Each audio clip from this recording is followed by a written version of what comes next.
Hello, and welcome back to another English lesson. If you like watching the news, if you like following what is going on in the world and learning English at the same time, this is the place for you. I am very worried about some of the women on the soccer team from Iran. They played in a tournament in Australia for the past couple weeks. And before one of their games, just 48 hours after the leader of Iran was killed in an airstrike, they protested in front of the world. And now the Iranian government is mad at them. They called them wartime traitors. We'll talk about that. And they said they should be punished more severely than usual. So I'm not sure what that means. Will they be put to death when they arrive back in Tehran, or will they go to prison for a long period of time? Together, we are going to watch a news report about this situation. In that news report, they are going to use some very difficult vocabulary you might see on the IELTS or TOEFL exam, or hear native English speakers say in conversation. Don't worry. That's where I come in. So if that sounds good to you, please go ahead, subscribe if this is your first time here. Like the video. It really helps the channel. And let's watch that clip together. The fate of the Iranian women's soccer team is another test for this country, and it displays clearly the terror of the regime in Tehran. I showed you last week how the team bravely rejected their instructions and refused to sing Iran's national anthem in their first game in Australia after the war began.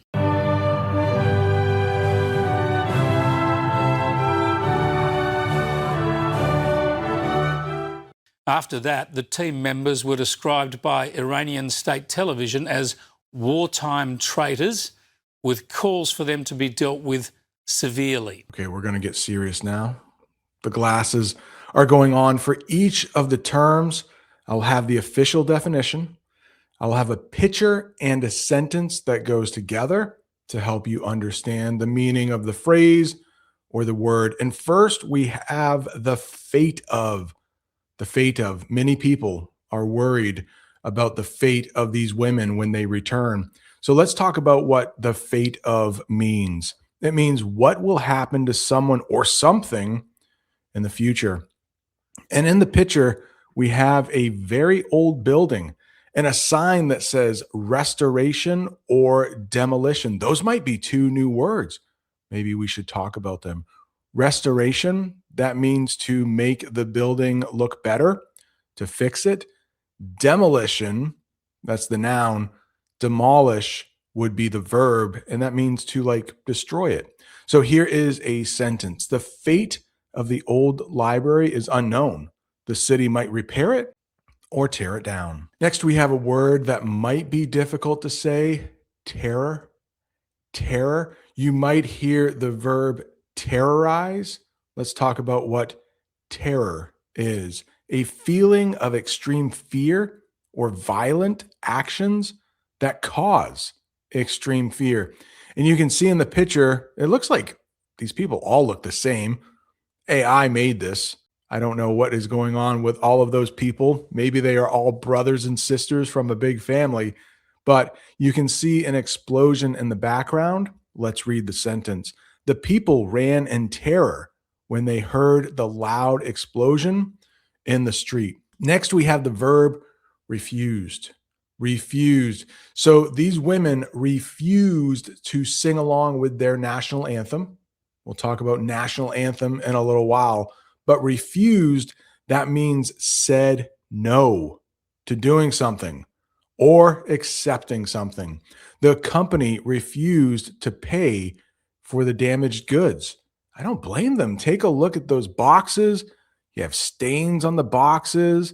I'm surprised. Oh, we do have a couple of those mugs that are broken. Yeah, I don't blame them. I would refuse to pay for that too. Next, we have national anthem. National anthem. I think every country around the world has a national anthem. You can see in the picture, that is the DRC. Shout out to anyone living in the Congo.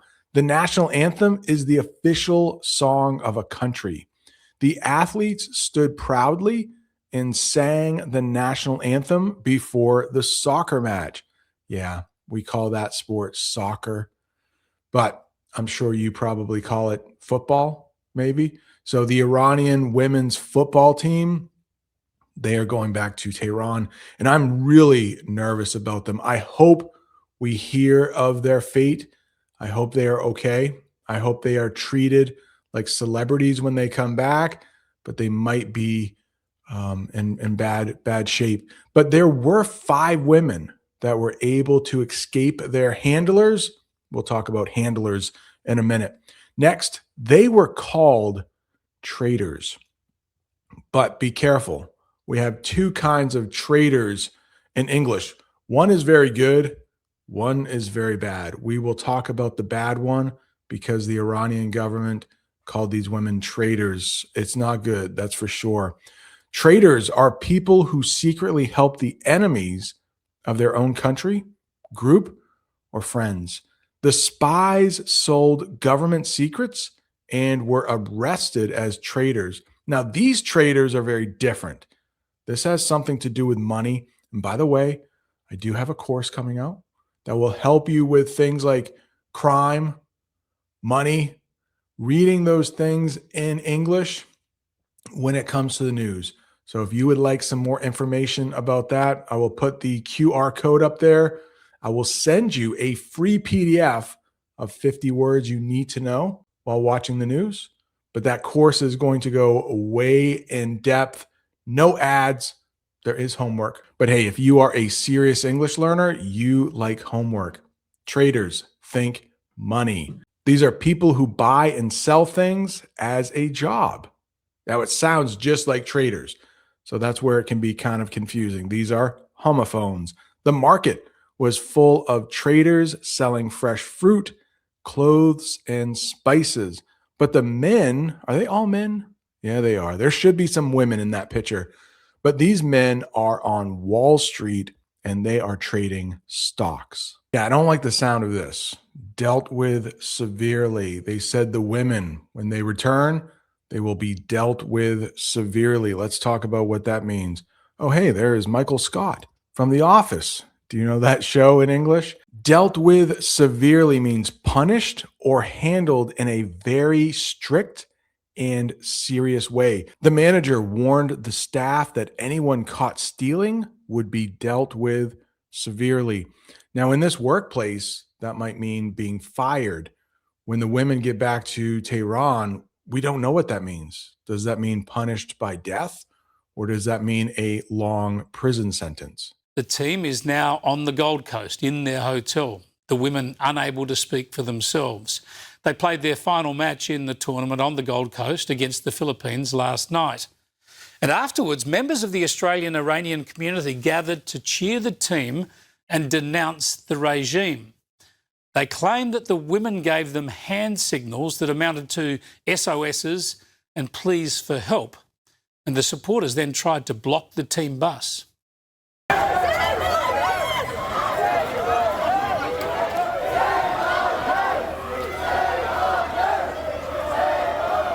Here we have an English phrasal verb, to cheer on somebody or to cheer on a team.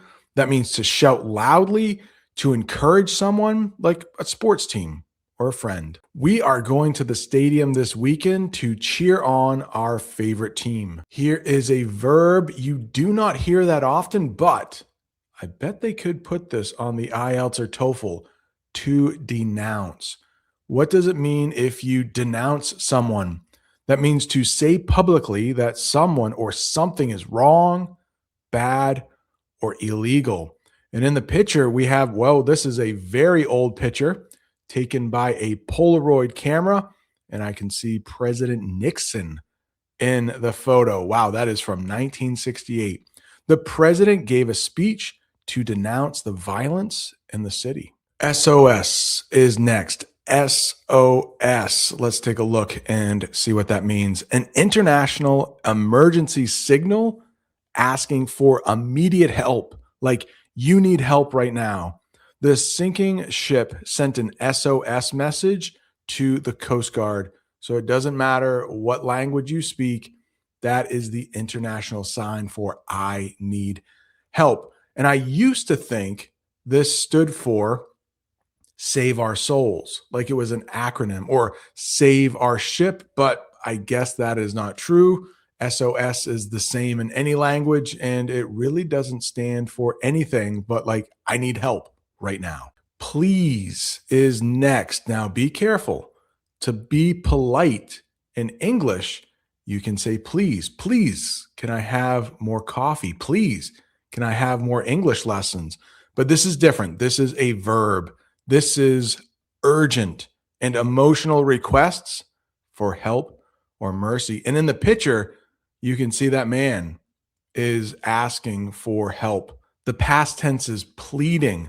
So he is pleading with that judge. The judge ignored the criminal's pleas for a shorter prison sentence. Now, the team is accompanied, of course, by officials. We haven't been able to speak to any of them to get their individual views, but some, if not all of them, might want to claim asylum in Australia. If any bids have been made, the government is not saying. We stand in solidarity with the men and women of Iran, and particularly Iranian women and girls.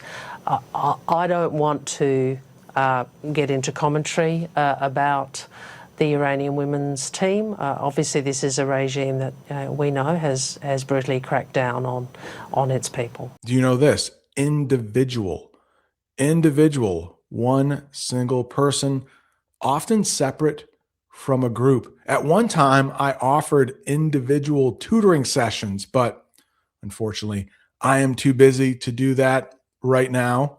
But every individual in the class must complete their own assignment.